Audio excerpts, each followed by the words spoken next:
Hello everyone, welcome to Microeconomics. Today's session consists of monopolistic competition and product differentiation. Let's get started with this topic. Monopolistic competition is one of the most common market structures in the economy. And monopolistic competition consists of the following market structure. The market structure of monopolistic competition consists of many competing producers attempting to compete in the market and in the industry for market power and also for the consumer sales. The products are actually different, and the producers produce products that are differentiated by style, type, brand, or any other means of product differentiation. Within this market, we find that there's free entry in and out of the industry in the short term and long run, or essentially all of the time. Monopolistic competition has the ability to set a price that is greater than marginal cost, or also has the ability to set a price that can be profit maximizing. Essentially has the ability to influence this price. And also within monopolistic competition, the firms can make profits, break even, incur losses, and in the long run, they tend to break even or have normal economic profits, normal returns. This market combines elements of perfect competition into a market structure that sounds and looks like a monopoly, but it actually has different characteristics, having many producers competing with each other in an attempt to capture a greater market share. But it shares features of competitive market forces. Consider the cell phone industry, for example.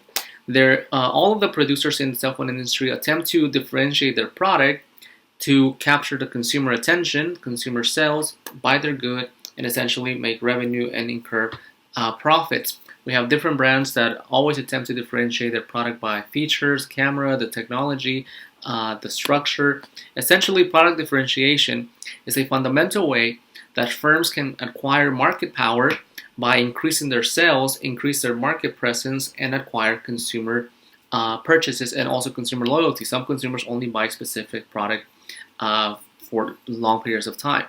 So when we're looking at product differentiation, it's very important in monopolistic competitive industries and essentially in the market in general. Consider also the fast food industry.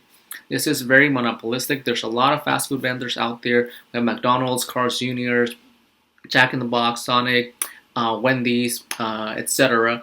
And they can differentiate their product in different locations and also by branding. So how do firms in the same industry, whether it's fast food vendors, gas stations, or chocolate companies, attempt to differentiate their product? Well, there's different ways.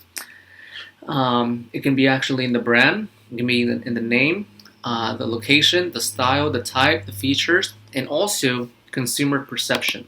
Consumer perception actually is one of the key fundamental factors that differentiates the good. It's the difference really in the mind of the consumer or in the product itself.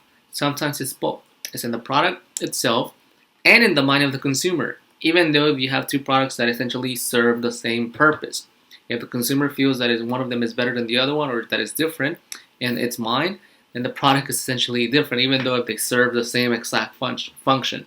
The brand itself could be different, but the product may be the same. So if you take a logo brand, if you take the logo, it's just a plain shirt for a particular brand. Once you put the logo, it gives it the feel. But if you don't put the logo, it's still the same product. So it has to be in consumer perception mind as well. Product differentiation has different forms. And those forms consist of the style, the type, the quality, for example.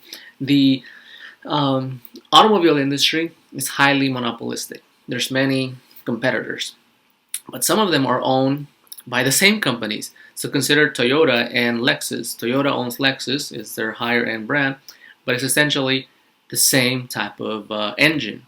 You can argue that it has slightly different features, but it's essentially differentiated by both the style, the type, the brand, and the luxury aspect. The location also plays a key factor. I have seen in different parts of the world a Toyota vehicle with a Lexus brand on it, and vice versa. So the location can also make a differentiation aspect, or to the different consumers that are in the area. The differentiation with quality. Quality is important because differentiation by quality separates ordinary products versus high-end products. Many companies offer the higher-end quality-based product based on quality, and it could have better quality. Think about, for example, Henry Ford or the Ford Motor Company. They introduced one of the most iconic automobiles in the industry in the early 1900s, and it revolutionized the automobile auto production system, the assembly line, the production line, and also the American industry when it comes to automobiles and the world automobile industry.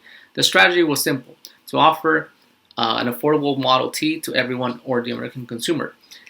As the market became more competitive and other producers started to enter the market, we had other producers like Alfred P. Sloan from GM that offered a different strategy, a range of types, styles, and so on that were different by the price, the quality, the brand, the style. And within GM came Chevrolet, Cadillac, Buick. Then we had the Dodge brothers and many other providers that started to enter the market. This competition between the companies created a less concentrated industry, which was primarily dominated by Ford, into a more competitive industry. And then you had the other brands that started to come about: Honda, and all of the other main providers of automobiles, Toyota, and so on, Kia, and other cars. This competition reduced the demand for Ford products, and consumers started demanding more of other goods or the other product, and vice versa, because they started to compete with each other for the sales. So when it comes to product differentiation, the consumer determines where they're going to buy the product if they perceive the product as different. So there's two important features in the industries with differentiated product. Competition between the sellers starts to increase. The producers will compete with one another or with all of the producers in the industry in the same market for the consumers. Sometimes you have different dealerships in one location: Audi, Mercedes, BMW, Lexus, then you have Toyota, then you have Jeep, then you have Volkswagen, VW, and so on. There's competition between the sellers, and the consumer decides which product to consume based on their income and taste and preferences. In this competition, if you buy one product, you demand less of the other. The demand for the goods starts to shift. So the consumers now have a range of value and a range of diversity-based products. The consumers, essentially, we benefit from having diversity in the market and from having options to buy at different prices and different quality and so on. This competition and perspective value-based quality allows us to buy different products from different sellers in different markets and have a feel of satisfaction.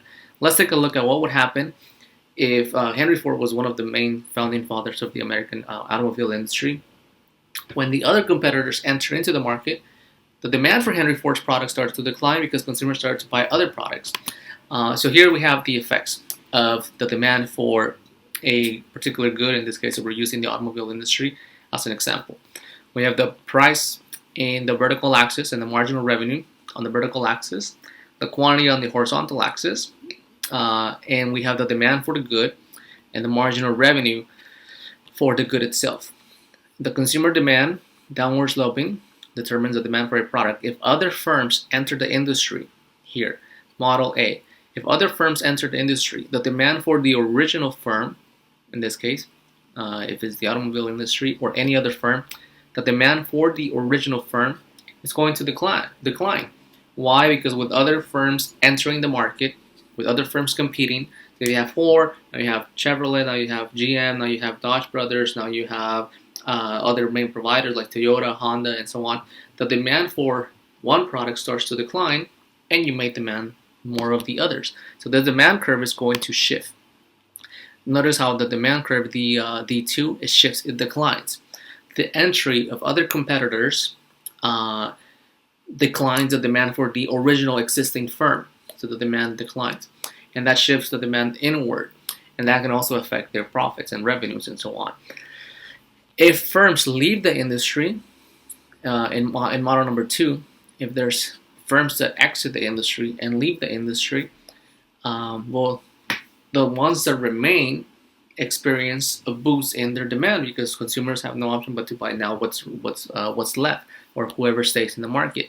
So if the firms leave the industry, if some firms are unsuccessful and they exit the industry, model B, the consumers are going to demand more of the original products that stay in business.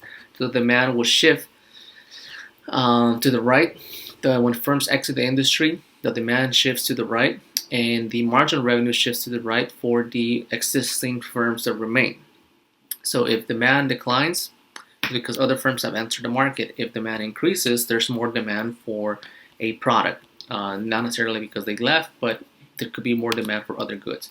Consider the movie industry. The movie industry is also highly monopolistic.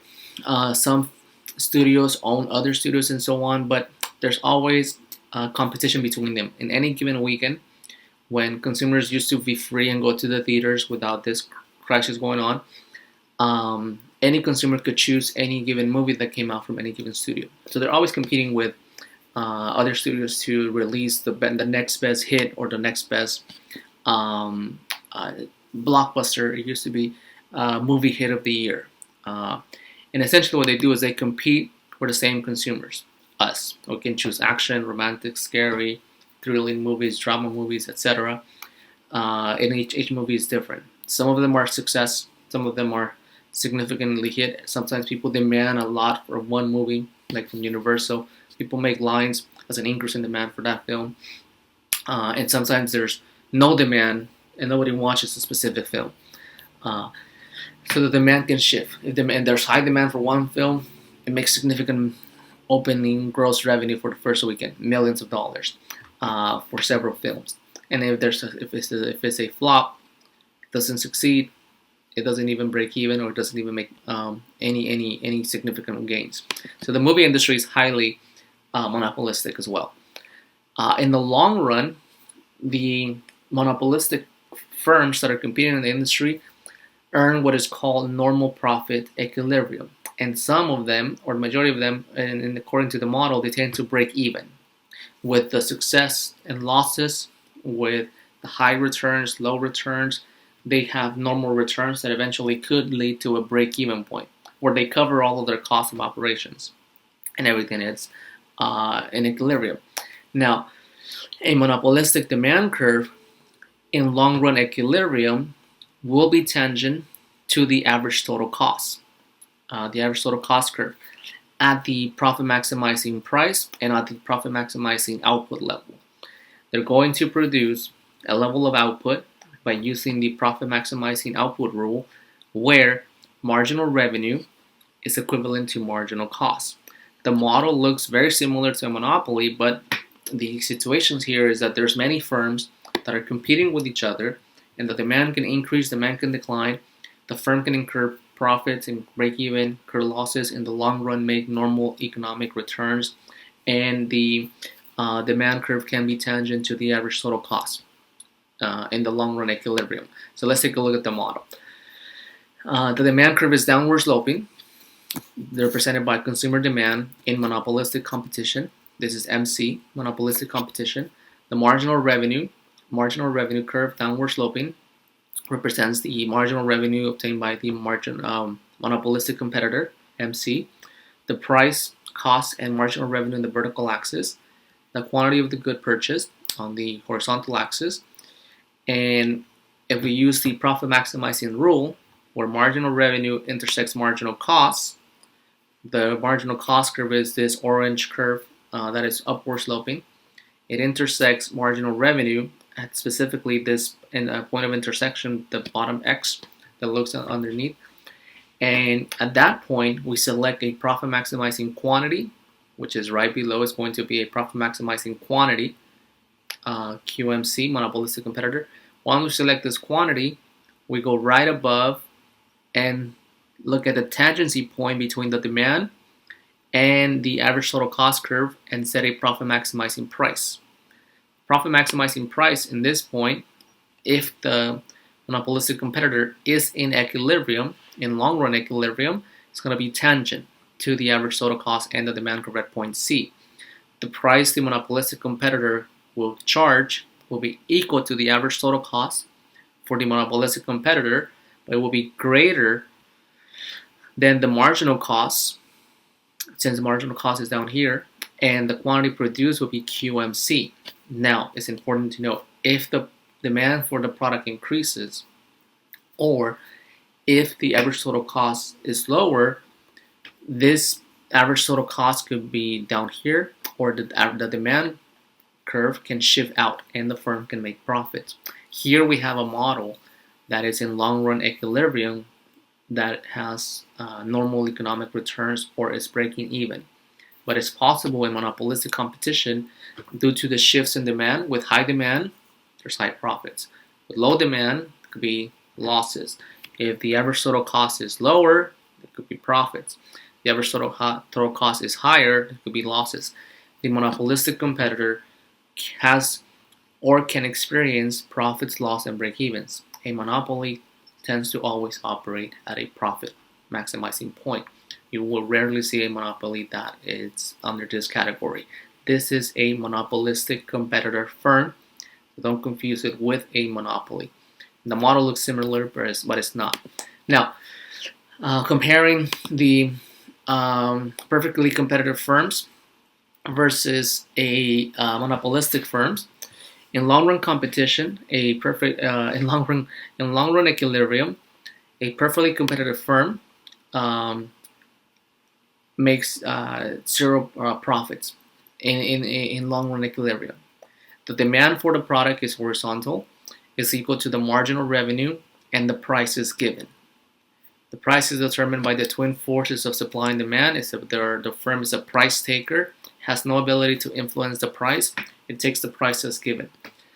The marginal cost curve is going to intersect marginal revenue at exactly the bottom point of the average total cost curve. And in equilibrium, a perfectly competitive firm will set the price.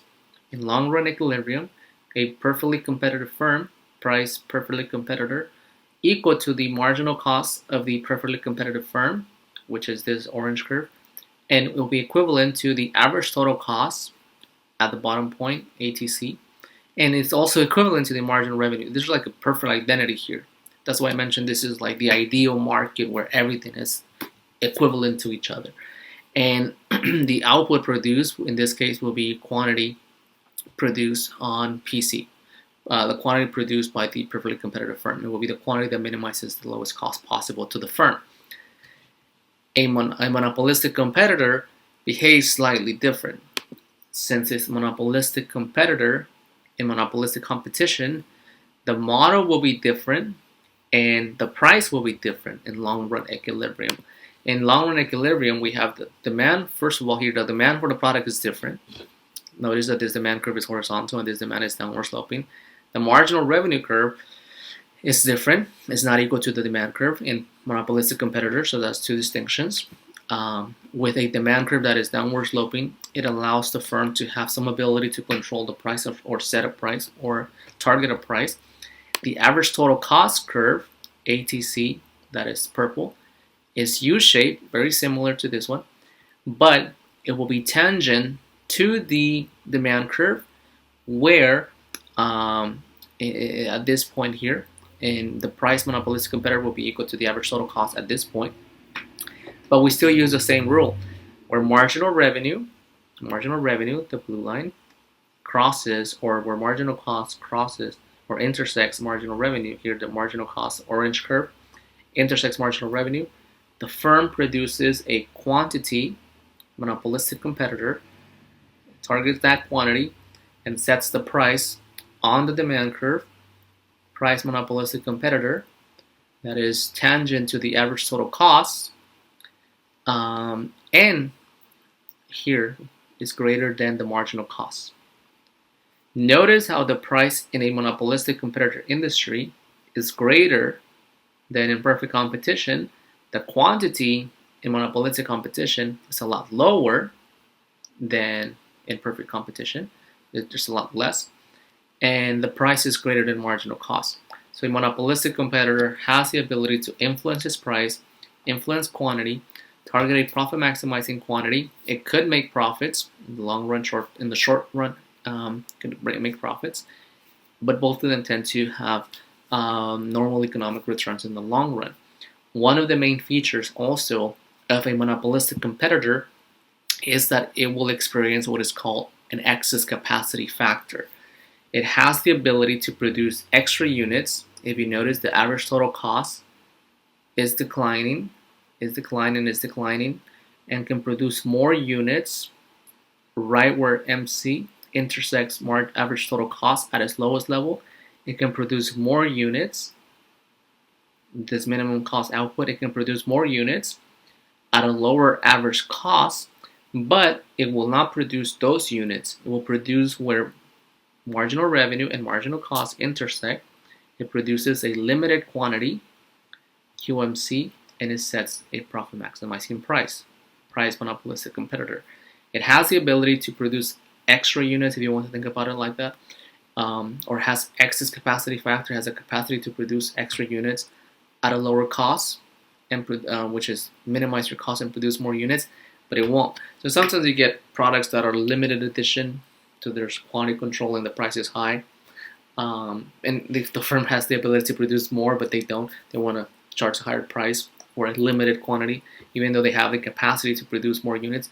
So the distance between these 2 points here, QMC and the minimum cost output, will be the excess capacity factor. So here, if the firm produces 10 units, for example, if that's the rule that is indicating MR is equal to MC, or MC crosses marginal revenue, produce 10 units and charge $100, the monopolistic competitor can produce extra units at the lowest cost and produce 15 units at a lower cost.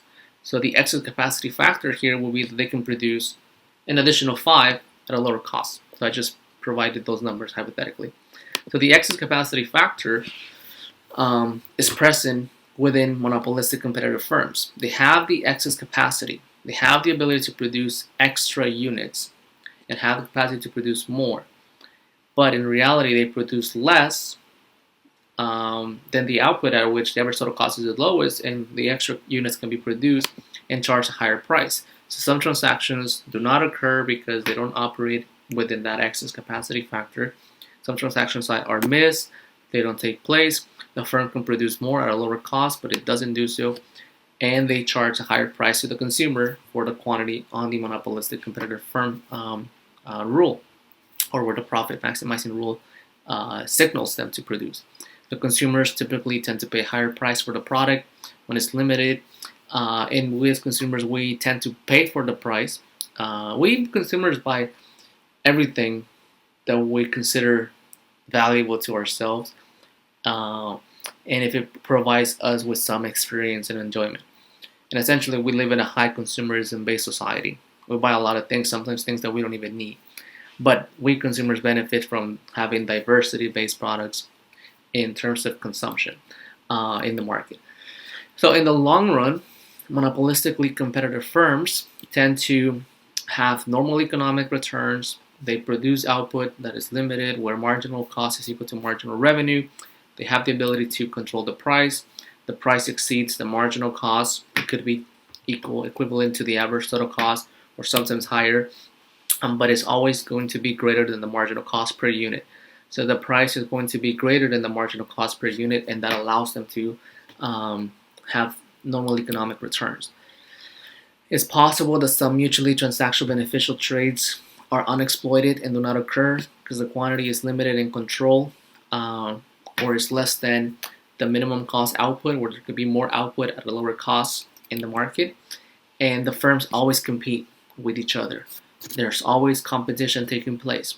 There's always competition between the firms as to who will develop the next best product out there.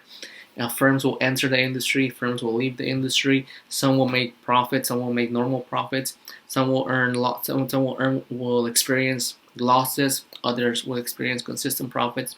In the long run, talking about 5 to 10 years, the market naturally adjusts. And some firms survive and some firms don't. And there's always competition. And competition is good because it creates innovation, it creates different product development and other products that are good for market activity. Now, one of the major features in the market is that there's always advertising taking place, and companies pay millions of dollars to celebrities to advertise their product. People are celebrity rush driven. They want to have the celebrity type of life, and companies spend typically millions of dollars in making sure that advertising fulfills the consumer perspective view of the product, and that increases the demand for their good, depending on which product is being advertised. For the company, it's an efficient use of financial resources because it could increase the sales of their good, and it gives us the consumers information of the product, even though the celebrity doesn't have to use the good. I've seen celebrities advertise beverages that they don't potentially drink during their regular times, like hydration drinks, energy drinks, beer, etc. But we as consumers, it gives us information about the product. It communicates whether or not the company is reliable enough or has enough funds to invest in quality-based products and hire celebrities. And it signals us in our cognitive receptors of the brain that the product may be of good quality even if it's not, and so on.